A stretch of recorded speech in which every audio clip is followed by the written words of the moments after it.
aí, hein? Estamos aí com o nosso Antenado Podcast. Hoje eu estou recebendo aqui uma pessoa que eu conheço há muito tempo, desde a época da faculdade, corredores da UFRN, e a gente foi convivendo ali em encontros e desencontros, mas é um cara muito inteligente, um cara que sabe escrever, e eu admiro muito o texto dele, e também um empreendedor nessa área da literatura, que está ali com a Jovens Escribas. Jovens Escribas há quanto tempo já, Carlos Fialho? Tudo bom? Tudo. A gente mudou de nome, agora é só Escribas. Não dá nem para dizer que é Jovens. Não dá. Esse golpe a gente não pode mais aplicar. Agora é só Escribas, mais 20 anos. Completou. 20 anos, desde a época que chamava Jovens Escribas até agora. Isso, são 20 anos. É uma editora. É uma editora, 20 anos são praticamente 2 décadas, a gente brinca com isso. 250 livros publicados, dezenas de autores. Caraca, tudo isso. Tem bastante coisa. É uma coisa que a gente tem assim, a gente de certa forma já tem uma impressão, me corrija se estiver errado, que o mercado literário é delicado no Brasil. Aí eu fico me imaginando quando a gente coloca para a nossa realidade no Rio Grande do Norte, como é que é? Há uma produção efetiva? Essa produção acontece como deveria? Como é em relação ao resto, outros estados e ao Brasil como um todo? A produção literária do Rio Grande do Norte é muito efervescente. Aqui são publicados muitos livros todos os anos, dezenas, centenas, acho. Tem várias editoras, algumas independentes, algumas mais fortes que se consolidaram no mercado. Sim. Que a gente pode citar, além da Escribas, tem a CJA Edições, tem a Timbu Edições, que é especialista em livros infantis. Tem o Sebo Vermelho, que é mais tradicional. E tem diversas outras. Tem a Sol Negro, tem a de Adriano de Souza, que agora me deu branco, assim, mas que é importante, né? Publicou um livro, por exemplo, dele sobre o ABC, que é maravilhoso. Então, e tem muitos autores que, graças aos editais e às leis e alguns incentivos que existem, publicam livros de forma independente. E é muito efervescente. Até, inclusive, a literatura potiguar, ela conseguiu se consolidar, né? A cena literária, ela conseguiu se consolidar antes de outras artes que vieram. Como, por exemplo, o audiovisual hoje, Potiguar, que é muito forte. Agora a gente está num momento bem bacana para o audiovisual e graças a essas leis, né? Tipo o Aldir Blanc e tal. E eu diria até mais, veio graças ao trabalho dos produtores culturais e a dos trabalhadores de cultura que foram cavando espaço, foram trabalhando, foram colaborando, também. Se profissionalizando. Isso aconteceu no teatro, isso aconteceu na música, também nos festivais, e isso aconteceu na literatura também. São articulações, são pessoas que se conhecem, vão fazendo trabalho juntos. Daqui a pouco tem uma feira literária ocorrendo numa praça, num parque, daqui a pouco tem uma publicação sendo feita, tem a gráfica dando desconto. São coisas que acontecem, as leis elas incentivam, né, como acontece, mas a cena só acontece por causa do trabalho. Então quando você diz assim, que ela acontece por causa das pessoas que fazem, do fazer de cada um. Isso, e assim, até para arrematar, entregar uma resposta bonitinha para você e bem embrulhada, é exatamente isso. A cena é forte da literatura local, ela acontece há muito tempo, mas é difícil sim, porque a gente está numa capital do Nordeste, que é uma região que está distante do PIB brasileiro, está distante de uma cena que acontece lá em Rio, São Paulo, por exemplo, ou até de outros centros que contam com um PIB maior, como Rio Grande do Sul, que tem uma cena literária muito forte há muitas décadas, e isso nos dá uma aridez que faz com que qualquer produtor cultural aqui no Rio Grande do Norte, ele tenha que percorrer um caminho mais longo, mas isso está dentro de um contexto de uma brutal desigualdade que a gente vive no nosso país, né, em todas as esferas. É uma desigualdade regional, é social, é racial, é de gênero, é de tudo isso. Faz parte desse contexto mais macro. Sim. E torna a resposta mais complexa, mas sim, é difícil, mas a gente vai vencendo, né? Continuando falando aí sobre esse mercado e as mudanças, eu imagino que você deve ter ali mais ou menos a mesma idade que eu. Tá quantos anos? Eu tenho 46. Então eu sou mais velho. Vou fazer 49 já. Mas de qualquer forma você pegou algumas mudanças tecnológicas, né? A gente ainda é da época que a gente rebobinava a fita de áudio para gravar a música na rádio. Acho que a gente deve estar mais ou menos ali. E no livro isso também aconteceu, né? A gente vem ali de um livro, né? Papel, folha, a impressão mudou, tudo foi mudando. Hoje você tem um livro digital, que é alguma coisa que deve impactar no mercado qual você faz parte. E para além disso, a gente tem hoje uma coisa chamada inteligência artificial escrevendo livros. Como é que é tudo isso, essa mudança toda para esse mercado? Eu acho assim que num contexto mais macro deve impactar mais. Como a realidade em que a Scribas transita, ela é algo menor, é mais regionalizado, e os nossos leitores, eles são muito fiéis, eles são muito bons, mas eles são tão poucos que eu costumo dizer que eu conheço os meus clientes pelo nome, né? Então, nesse contexto, os meus leitores ainda, em sua grande maioria, ainda leem os livros de papel, ainda leem os livros que a gente publica, até porque as nossas tiragens são de algumas centenas, não são de milhares. Cada livro sai mais ou menos com qual tiragem? Depende muito. Hoje, com as tecnologias que existem de impressão também, a gente consegue imprimir até a partir de 30 exemplares, até uma tiragem boa de 500, 1000, certo? É bem variável. A tiragem mínima pode ser de 30? Pode. A 1000. Mais ou menos. É isso que varia? Varia. É uma variação bem considerável. Mas essa pergunta que você pergunta sobre a inteligência artificial ou sobre os livros digitais, sim, é muito parecido com uma pergunta que também me fazem, mas hoje em dia tem poucos leitores. Porque eu ia entrar nessa também, nesse lugar comum, viu? Já. A gente perde leitores também para as telas. Né? Mas a questão é que sempre foram poucos. Então, hoje em dia são poucos leitores? São, mas já eram quando eu comecei. Então, o que a gente tem de desafio primeiro, fidelizar esses que existem, mostrar para essas pessoas que são leitores, porque os que são leitores leem muito. Os poucos que leem muito. Então, a gente tem que convencer essas pessoas de que no Rio Grande do Norte tem uma produção boa de livros, e os livros são bons, eles são bem editados, eles são bem escritos, têm grandes conteúdos, eles também são atraentes, são bonitos, são editorialmente bem caprichados. Então a gente tem que seduzir esse cliente aí, esse cliente leitor. Então esse é o primeiro desafio. E o segundo é você tentar formar leitores entre os mais jovens. Sim. Então tentar convencer que nem todos aqueles adolescentes que estão aí na idade de tomar as decisões e as escolhas da vida, você não perder todos eles para as telas. Alguns deles você ainda conseguir convencer a se tornarem leitores. E qual a estratégia para isso? Principalmente em relação a esses jovens? A estratégia formiguinha. A gente tinha um projeto que deve voltar ano que vem, que é a Ação Leitura, que é de você levar escritores para as escolas. A gente levava escritores... primeiro, textos de escritores eram enviados para professores trabalharem em escolas.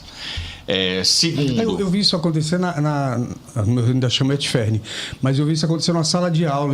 Eu faço letras, não tenho o que fazer, em vez de fazer mais uma graduação. Faço letras em espanhol. Fui acompanhar uma professora e ela estava com um texto, eu não vou lembrar agora quem era o autor, mas era um autor potiguar, e isso me chamou muita atenção. Era na escola técnica, os professores de português aqui do IFR, agora chama IF Central. Sim. Estava com um texto de um... Ele também é professor, se não me engano. E aí foi trabalhado esse texto, né? E isso mostrava uma proximidade.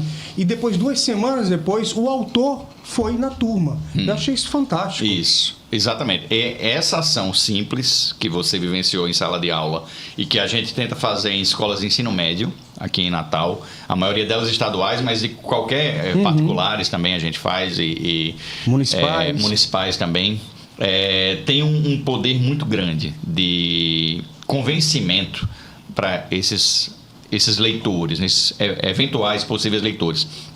Por quê? Primeiro, você trabalha o texto. Sim. Segundo, você leva o autor daquele texto, quer dizer, você personaliza aquele Aproxima. texto. E os meninos, eles ficam muito encantados com o autor de verdade ali na frente deles. Começa a ter uma curiosidade, eu via perguntas, como é que você pensou nisso? Não sei. Cria uma curiosidade, né? E eu acho que podem surgir até escritores numa dessa. Sim, exatamente. Escritores, quadrinistas, ilustradores.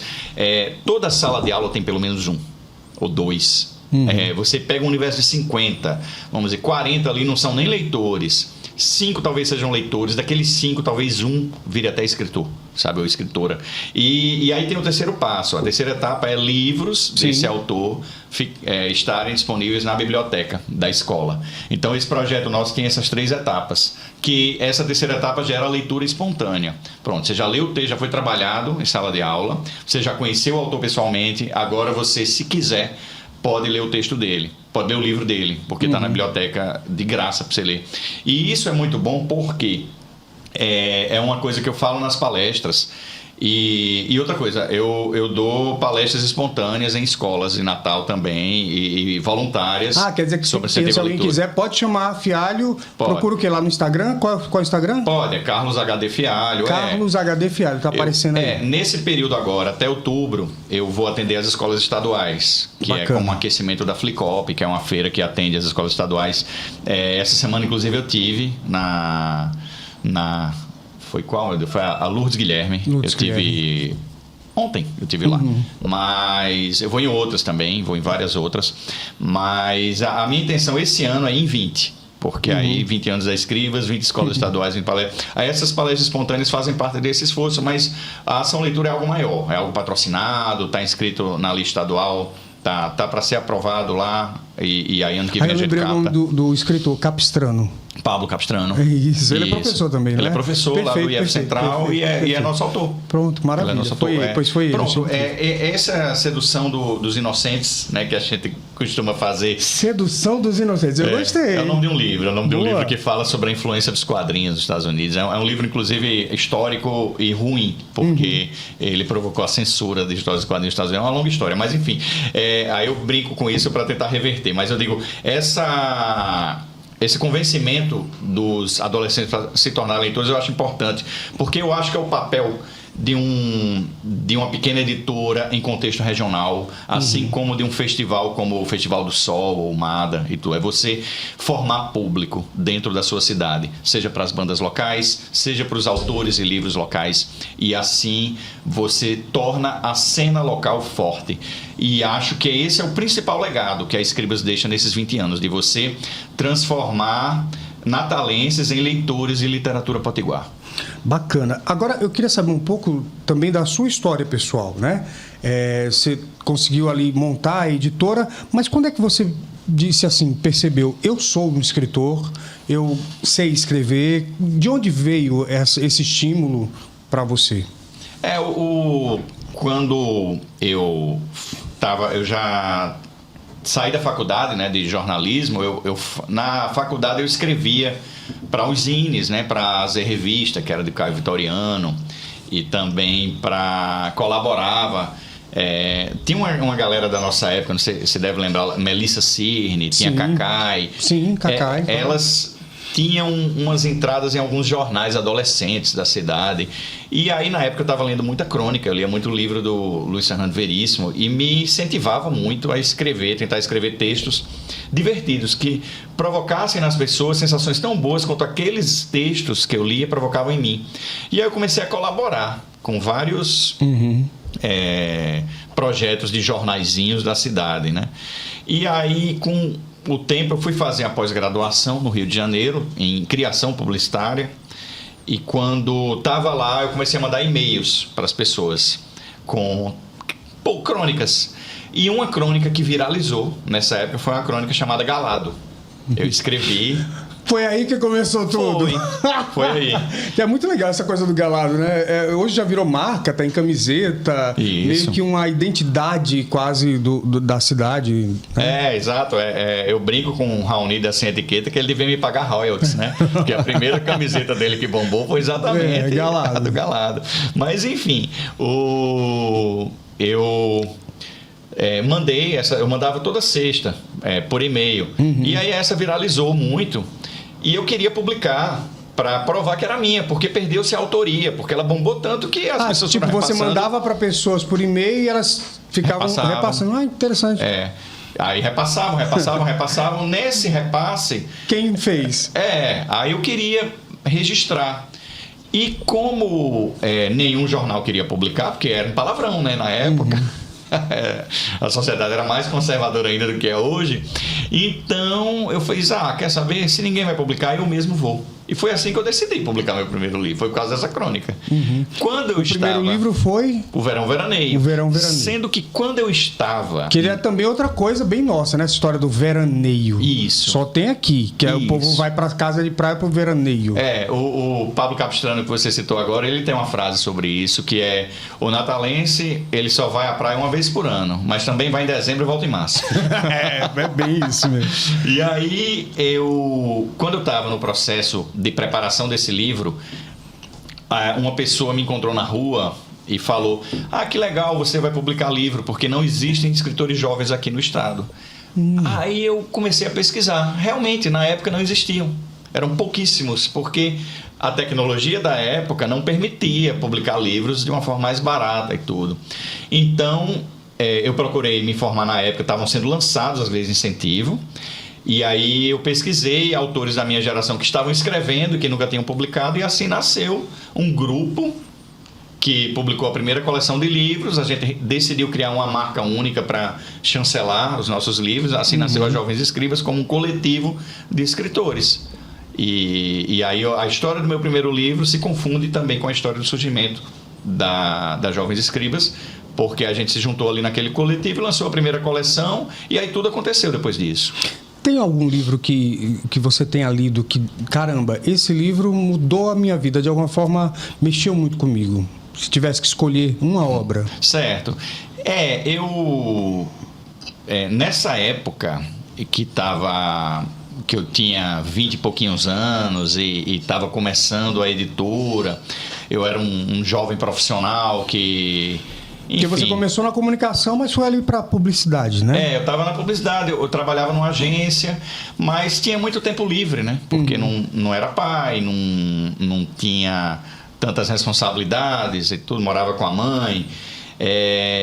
Eu lia muito, né? Lia muito. Nessa época eu li Os Irmãos Karamazov, eu li Viva o Povo Brasileiro, do João Baldo Ribeiro, e li muito livro de crônica de humor, muito livro de conto. Então, eu acho que esse livro do Veríssimo que eu li e que despertou para tentar escrever coisas divertidas, acho que foi talvez importante citar, que é As Mentiras que os Homens Contam. É um livro de uma capinha verde, limão, assim, que está em catálogo. Ele é um livro facilmente encontrado. Esse livro me marcou muito, mas eu citaria também... Mas você acha que seu estilo começou parecido com o dele? Tentando até muito jovem mesmo, com 19 anos e tudo, eu acho que eu mimetizava, até tentava imitar. Mas com o tempo e com a prática, você vai aderindo coisas ao seu texto, como por exemplo o nosso sotaque. E aí... Como é que coloca o sotaque num texto escrito? É só você... Só transcrição de palavra, ou tem uma coisa de uma forma das ideias também serem desencadeadas que parece um pouco com esse sotaque, vai? Eu acho que são as referências. Porque o que é que adere ao seu texto? As referências que você tem. As referências que você tem das conversas que você tem no dia a dia, que você encontra um amigo numa praça de alimentação do shopping para almoçarem juntos e conversarem uma tarde inteira. Ou você sai para tomar cerveja com outro amigo, ou com a sua família. Tudo isso faz parte do repertório que você cria. Tudo isso está dentro da sua cabeça, e quem lê muito, escreve, assiste muito filme, vê muita coisa, e se você gosta de escrever, em algum momento essas coisas vão enchendo a sua cabeça, até que, como uma panela de pressão, ela explode, e explode em forma de texto. Quando você vai escrever... Eu aprendi que isso é intertextualidade. No final das contas é isso, que a gente não... O texto, o texto nosso, ele é resultado de outros textos. Isso. E de conversas que você teve com amigos, de coisas que você viu, assistiu, leu. E leu não só em livros, não. Você leu no... que é tudo texto. Pode ser um texto visual, um texto falado, enfim. Tudo é texto. Aí, quando você coloca... Teve uma hora, eu comecei imitando, mas teve uma hora que o meu texto começou a se tornar a minha voz.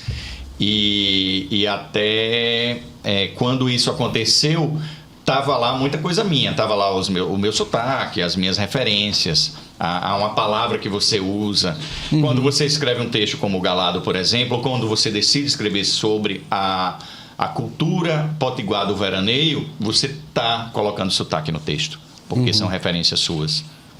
Muito bacana. Esse livro é o novo livro que você está aí, não é isso? Isso. Fala um pouco dessa obra. Quanto tempo que você lançou já? Eu lancei há um mês. Um mês. Como chama a obra? Mostra aqui pra gente, por favor.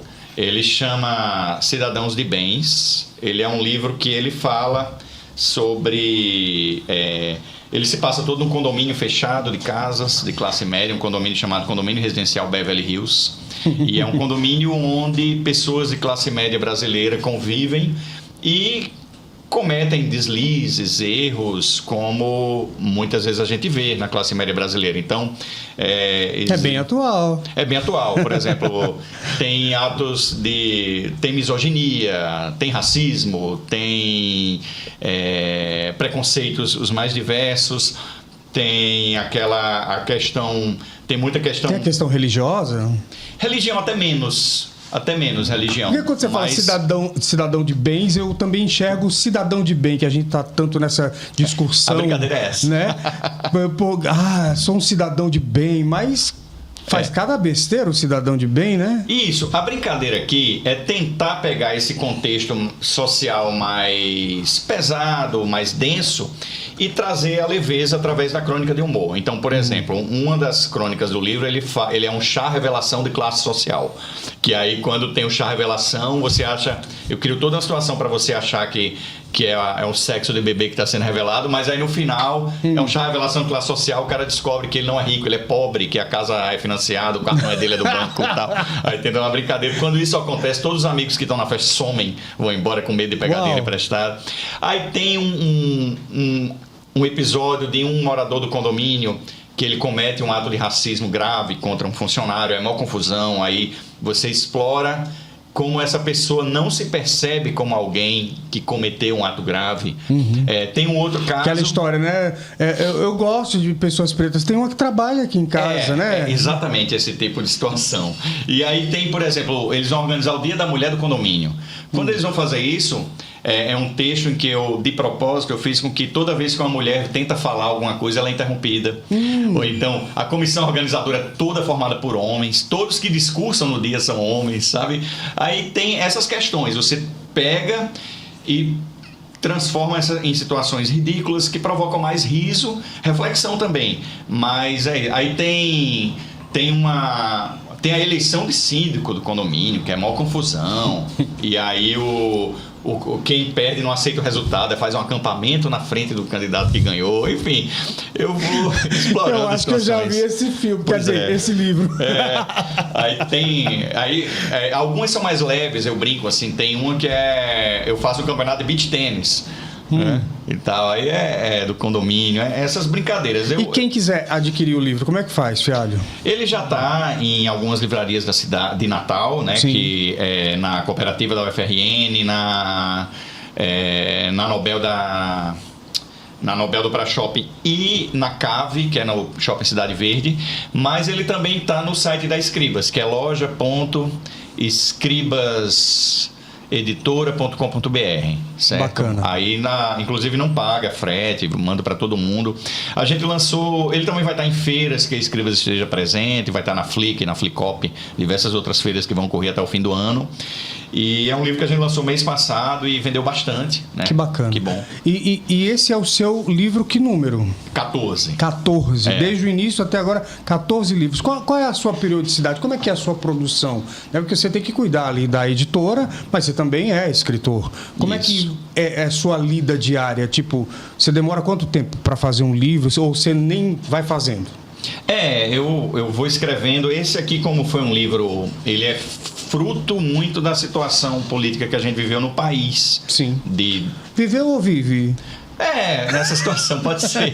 Mas eu digo, viveu porque o livro está concluído. Sim, Para esse assunto aqui eu não quero voltar mais, sabe? Eu quero escrever outras coisas, mas ele foi fruto dessa situação e aí ele foi sendo escrito de forma bem madura, assim. Eu posso dizer que esse livro eu comecei a escrever em 2016 e terminei em 2025, mas, quer dizer, foi 9 anos, né? Mas nesse tempo eu não escrevi só ele. Eu terminei um Crônicas... Você consegue fazer vários livros ao mesmo tempo? Que legal. Consigo. Porque acho que eu ia dar um nó na cabeça. Dá. Ai, de boa. Mas uma frase do Paulo Leminski que eu gosto de usar, né, que é distraídos venceremos. É meio que isso, assim. A produção acaba sendo meio caótica. Sim. Mas eu ainda consigo, apesar dos pesares, ser um adulto funcional que realiza coisas. E aí os livros entre eles. Na produção, desde o seu primeiro livro, Verão, Veraneio, não é isso? Que foi em que ano? O Verão, Veraneio, ele foi em 2005. 2005. Para Cidadãos de Bens agora, em 2025. O que é que mudou no escritor, na pessoa? Qual é a virada de chave, digamos assim, daquela pessoa que estava escrevendo lá, né, em Verão, Veraneio, para quem está escrevendo esse novo livro? É claro que eu mudei. A gente muda valores, conceitos, a gente amadurece, a gente se torna mais sereno, mais calmo, menos sujeito a humores intempestivos, mas eu acho que a sociedade mudou também, muito, e mudou ainda bem, porque se você pegar os meus primeiros livros, que eram de crônicas de humor, que falavam da sociedade e tudo, se você for pegar algum livro meu antigo para ler, é a roleta do cancelamento, com certeza, porque coisas que eu escrevia naquela época... Tipo, você seria cancelado. Com certeza, porque coisas que eu escrevia naquela época dizem respeito a um Brasil e a uma sociedade que não existe mais. Então, com certeza ali eu desrespeitei grupos, com certeza ali eu desrespeitei... teve uma escola... Direitos e garantias fundamentais. Com certeza, com certeza. E acho que todo mundo que escrevia naquela época, porque era outro Brasil. Teve um momento ali, uma outra sociedade, né? Um outro mundo. Teve um momento ali em 2016 que eu chamei algumas amigas minhas para tomar café e conversar, para desconstruir um pouco, né? Aí o papo de esquerdomacho agora, né? Mas sério, eu chamei até Temis Lima, que era dona de uma editora também na época, a editora Tribo, e Sara Wollerman, que é fotógrafa, para saber, o que é, vocês que convivem comigo no dia a dia, trabalho, o que é na minha conduta que é inapropriado, que é errado, e elas abriram meus olhos para muitas coisas que... Você não percebia? Não.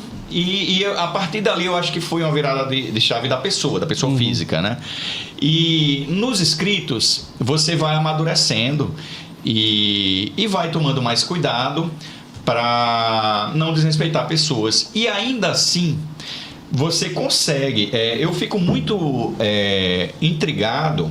E para mim é um mata-burro grande quando eu vejo pessoas que trabalham com criação, que trabalham com humor, que trabalham com escrita criativa, dizendo: mas hoje também não pode nada, é a ditadura do politicamente incorreto. Cara, você que é pouco criativo, você que não sabe driblar as policies. Tu nunca escreveu para publicidade na vida, com certeza. Porque quando a gente escreve, a gente tem uma série de limitações econômicas, de fiscalização de leis. De linguagem, de respeito, de cliente que quer uma coisa de um jeito.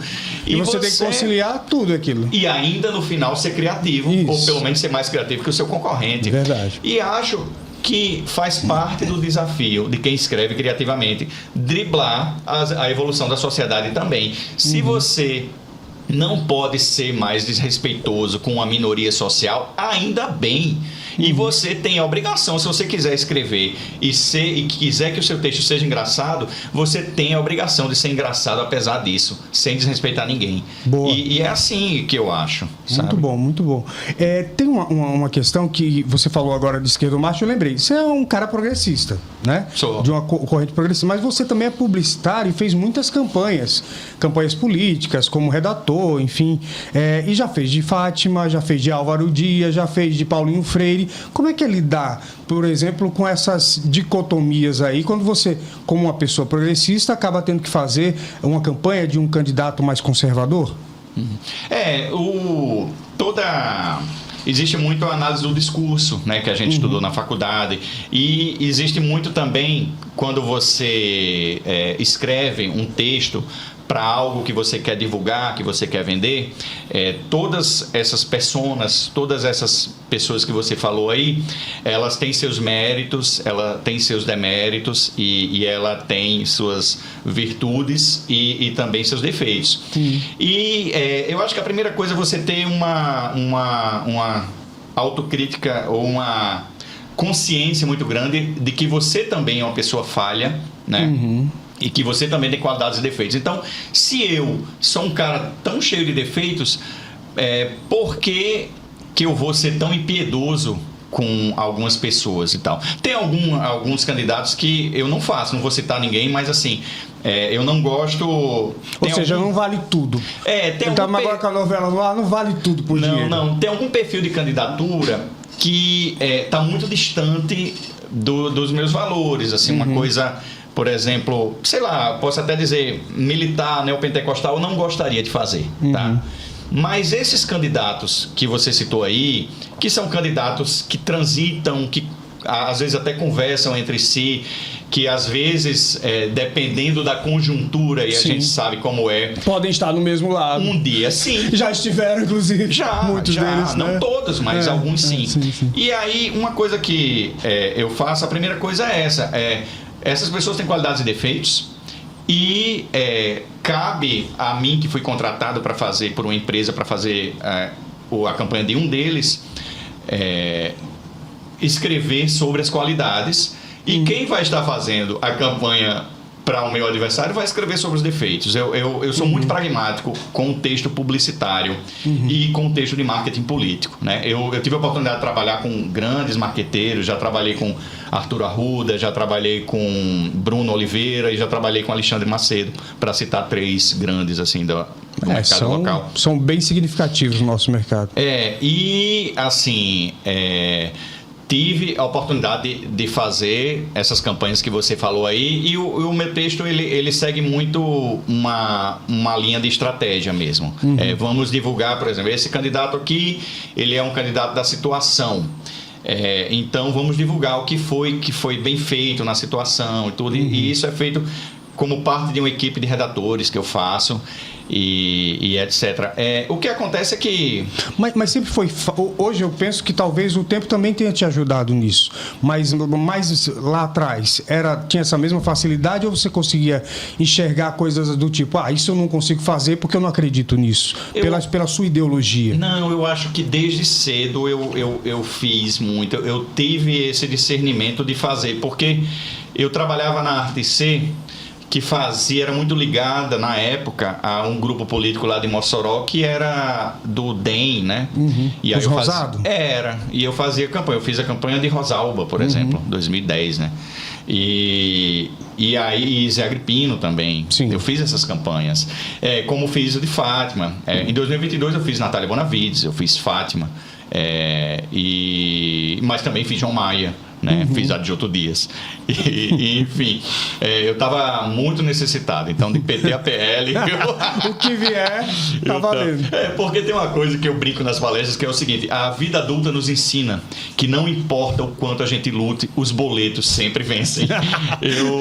Talvez o candidato não vença, mas o boleto... Isso, aí foram campanhas que eu fui aceitando, e a de 2024, agora, que foi a do ano passado, eu só podia fazer desse candidato por causa da minha ligação com o então prefeito, que apoiava ele, que é Álvaro, que foi um cara que, quando eu estava muito necessitado mesmo, ele me deu a mão.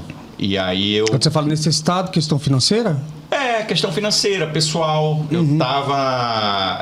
quando teve a pandemia, a editora deu uma envergada. Mas muito forte, muito forte. E isso afetou tudo, a minha vida pessoal e tal. Tanto que teve aspectos que foram realmente intransponíveis. Mas a questão profissional e financeira eu poderia salvar se eu pudesse usar o capital humano que eu tinha de conhecer muita gente e de sair batendo portas e pedindo ajuda. Sim. Foi assim que eu fui parar na campanha de Fátima Bezerra em 2022 e de Natália, porque Bruno Oliveira foi uma dessas mãos generosas e que me deu a oportunidade de trabalhar para elas. E o então prefeito Álvaro Dias foi uma dessas mãos que me deu. Na campanha de 2024, eu não poderia fazer outro candidato que não fosse o que ele fosse apoiar. Sim. E foi assim que eu fui fazer. Com uma retribuição ali. Isso, gratidão, né? Gratidão, a gente tem que ter gratidão a essas pessoas. E isso não me impediu, por exemplo, de continuar uma grande amizade que eu tenho com o Fernando Mineiro, por exemplo, que é um grande amigo meu, que é um político famoso, tá?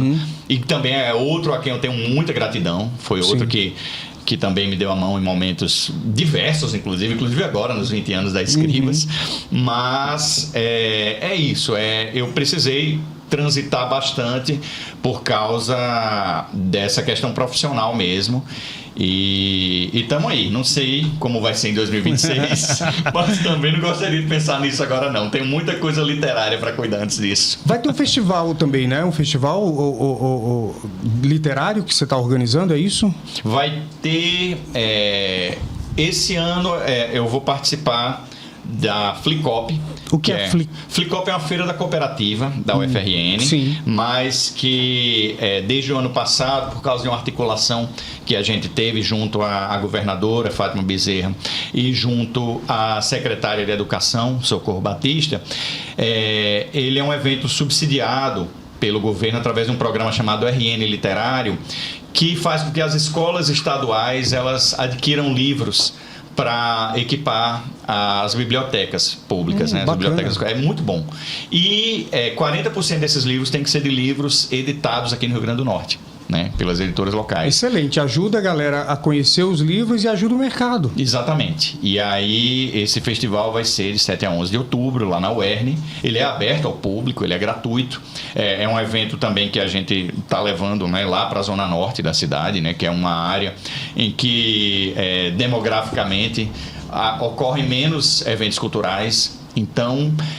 apesar de ser a área mais adensada. Isso. E aí é algo que vai ocorrer aí em outubro e eu estou participando sim. A Escribas está sempre organizando festivais, eventos. A gente tem um festival que é a Leitura Vai à Praça, que é lá na Praça Pedro Velho, ocorreu em abril. A gente tem o Livros no Bosque, que a gente gosta de fazer lá no... Livros no Parque, né? Lá no Parque das Dunas.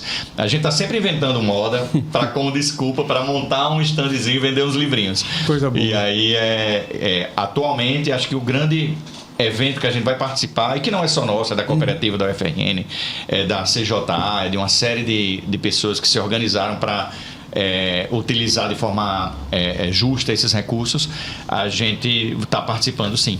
Você nasceu aqui em Natal? Nasci. Nascido e criado, como diz o povo do interior. Qual é o lugar que traz uma memória afetiva sua, seja da infância, da adolescência? Qual é o lugar de Natal que você acha que toda vez que você lembra desse lugar tem uma memória, tem um toque, tem algum sentimento? Eu gosto do bairro de Ponta Negra, porque foi o bairro que eu não cresci lá, mas foi um bairro que para mim é importante, vamos dizer, não é nem infância e nem adolescência, mas acho que na emancipação adulta, né, foi o bairro que eu escolhi morar quando eu saí de casa. Então eu tenho muito carinho por lá, porque morei muito tempo lá, e hoje em dia qualquer desculpa que eu tenho eu vou para lá. Assim, por exemplo, eu escolhi lavar roupa lá, a lavanderia que usa lá, que é só para ter uma desculpa. Mas você tá morando onde? Lá. Desculpa. Neópolis. Caramba! Realmente gosta de Ponta Negra. Eu gosto. Aí é algo que eu gosto muito do bairro, então se escolher um lugar de Natal.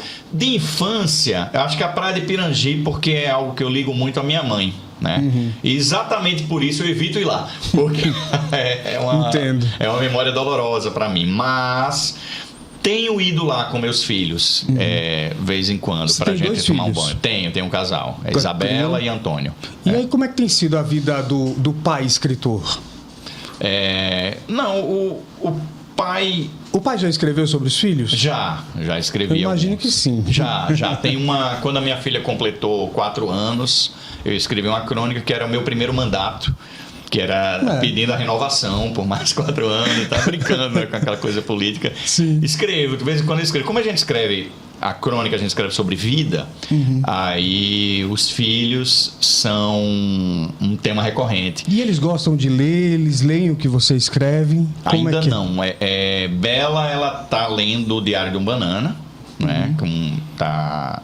Gosta muito do Diário de um Banana. E ela teve um desenvolvimento de leitura atrapalhado, porque a alfabetização dela foi bem na época da pandemia, então aquela coisa de aula remota e tal, demorou. E atualmente, aí a Casa de Ferreira Espeto de Pau, eu estou travando uma batalha contra as telas, certo? Então, eu tô... Essa coisa dela começar a gostar de ler o Diário de Banana já é recente, já foi uma vitória. E aí eu estou tentando fazer com que ela leia mais tempo, a leitura profunda, a leitura que desenvolve, a leitura que você larga o celular e realmente descansa o cérebro para ler um assunto só e você desenvolve a capacidade cognitiva, o raciocínio, uma série de questões, tudo isso. Concentração, nossa, paciência. Como falta isso para essa galera das telas hoje, né? Exatamente. Eu tenho percebido, não sei se você também, que às vezes agora eu estou na fase de pegar estagiários, né? Que vem pessoas para aprender, seja o jornalista, seja no direito, que eu também estou nessa área. A galera vem assim com muito desligada, sem saber. A outra geração, esse choque geracional é muito mais intensificado, eu acho, do que em outras, em razão da tecnologia. Né? Porque eles querem tudo para ontem, para agora, não tem paciência para nada, não tem paciência para aprender. Você percebe isso também nessa galera mais jovem? Com certeza. A minha filha, por exemplo, ela não tem paciência, ela adora futebol, e é outra coisa que eu vou falar aqui sobre eles. A minha sorte é que eles puxaram um pouco a mãe também, né? A minha ex-mulher, que é um atleta, então eles são muito do esporte. Então eles fazem muitas atividades físicas, adoram jogar bola, adoram praticar. Mas uma coisa que eu noto nela, ela não tem paciência. Ela adora futebol. Sim. Assiste, é fanática pelo Flamengo, por exemplo. Mas ela não tem paciência de parar e ver um jogo inteiro. Ela assiste alguns minutos e sai. E só volta depois pra saber quem ganhou. Isso, ela fica voltando e me perguntando quanto tá. Quanto? Isso. Caraca! E ela fala, pô, filho, mas você adora, fica e vê 45 minutos pelo menos, sabe? O meu filho, não. Eu já tô tentando, né? Porque aí o segundo é a oportunidade que aprendeu com a primeira. O segundo eu já tô tentando, ele tá se alfabetizando agora. Sim. Aí eu tô tentando, desde cedo, a convertê-lo num leitor de livros de papel, sabe? Tirar um pouco o tempo de tela dele, tentar convencê-lo a assistir menos vídeo e começar a ver livros. Então, ele está gostando muito de pintar e desenhar. Isso é bacana. E adora esporte também. Então, com ele eu vou tentar melhorar. Mas é isso que você falou. A pouca paciência para qualquer atividade que requeira uma maior concentração. E olha que eu não estou falando de você assistir um filme de Bergman, sei lá, de um filme mais cabeça, não. Estou falando de assistir um tempo de jogo de futebol. E aí eu noto isso nessa geração. Qual que você imagina que seja o seu legado, Fialho, enquanto pessoa? Pelo amor de Deus, a gente fala legado para a pessoa vai morrer, não, calma aí. Mas eu vou, isso é um spoiler. Todos vamos. Eu vou, vocês vão, essas mas eu digo plantas assim, a gente chega num momento da vida, eu pelo menos já cheguei, em tipo assim, que a gente às vezes se incomoda com o que os outros pensam, aí chega um momento que depois você não tá nem aí, mas depois a gente volta a se incomodar de novo, mas num sentido mais maduro de qual de fato é o meu legado, o que é que eu deixei de contribuição ou não, ou se eu não quero deixar legado algum?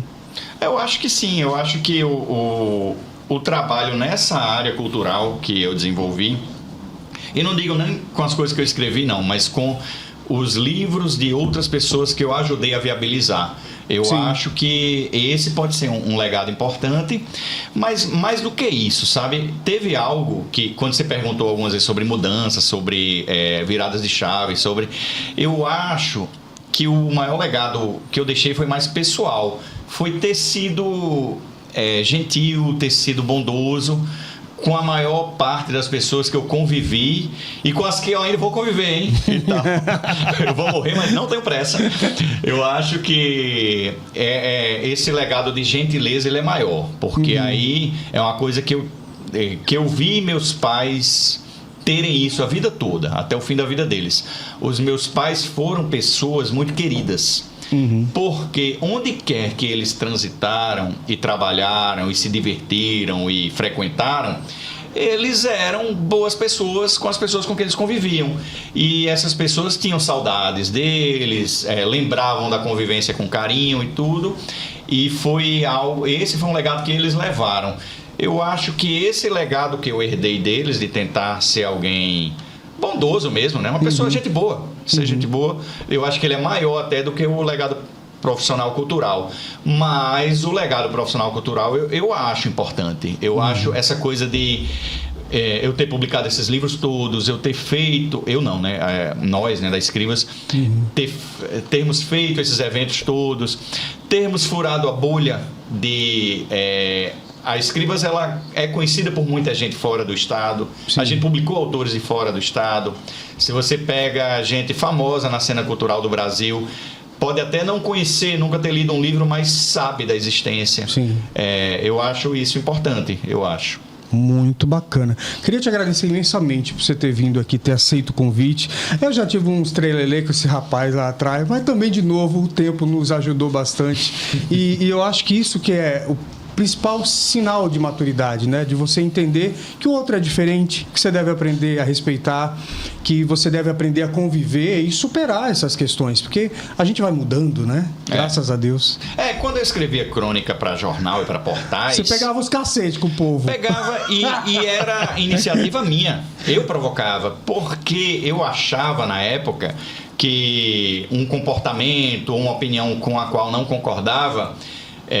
Você tinha que ter opinião sobre tudo. Tinha também, e se eu criticasse, eu estava dando uma contribuição. Olha a arrogância do jovem, né? Eu estava dando uma contribuição para a melhoria da sociedade, porque aquele comportamento não seria reproduzido por outras pessoas. Lê do engano, cada um está vivendo sua vida e pensa sua vida de forma diferente. E esses movimentos que eu fiz, eles trouxeram muita briga, muita treta, e às vezes atraiu uma energia negativa para o meu lado, porque essas pessoas que eu batia tinham pessoas amigas no seu entorno que passavam a desgostar de mim. E aí, com o tempo, você vai virando, você vai precisando, vai convivendo com pessoas diferentes e vai vendo, não é bem assim, aquela pessoa tem um lado bom. Ou então você também se torna pai e você não quer ter essa agressividade toda para cima de você, porque agora você não está mais sozinho. E isso traz essas lições, aprende. E também, quando você é jovem, tem uma frase do Daniel Furlan, que na verdade é um personagem dele, que não é mais ou menos assim, que é: quando você é jovem, você acha que sabe tudo, porque você é burro. A frase não é exatamente essa, mas é quase. E durante o tempo, alguns amigos que pensavam diferente de mim me chamaram para aconselhar. E teve um que uma vez falou, que é muito bem sucedido, é um cara rico na cidade, ele me chamou para uma conversa tete a tete e falou: olha isso aqui que eu construí, foi difícil pra caramba eu conquistar tudo isso, e eu não tenho nenhum inimigo. Imagine se eu tivesse inimigo, quanto mais difícil não teria sido. Aí ele falou: então tente não criar inimigos de graça, porque não vai ser bom para você, para sua trajetória e tal. Na época eu ouvi e não concordei, mas com o tempo eu fui seguindo aquele conselho, porque também é outra coisa que acontece na maturidade. Eu acho que eu era igualzinho a você também nesse aspecto. A gente achava que tinha que ter opinião sobre tudo, eu achava, né? E que tinha que julgar as pessoas, quando na realidade cada um, né, sabe de si. Somos todos narradores em primeira pessoa da nossa própria vida, né? E a gente tem que ter empatia, né? Boa. Tem que ter empatia com o diferente. Eu peço sempre pro pessoal trazer uma música no final pra gente cantar junto. E a música que esse cara trouxe, gente, ele bateu fundo, assim, porque eu amo essa banda, eu amo essa canção, eu acho incrível. E tem uma mensagem que tem muito a ver com o que você acredita hoje também, né? E é uma contradição. Qual a música? Conta aí. Não, peraí, só DJ. Não é agora não, DJ. Eu tô conversando com o rapaz, DJ.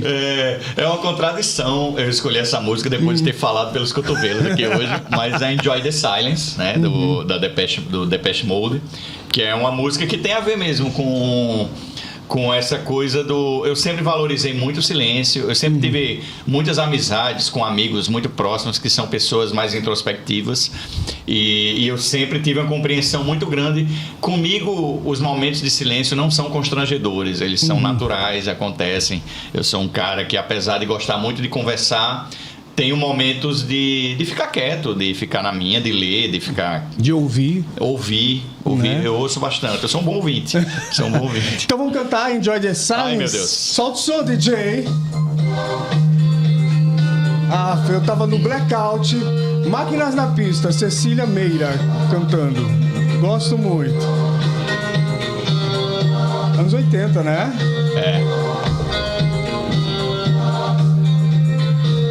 Words like violence break the silence, come crashing into my little world.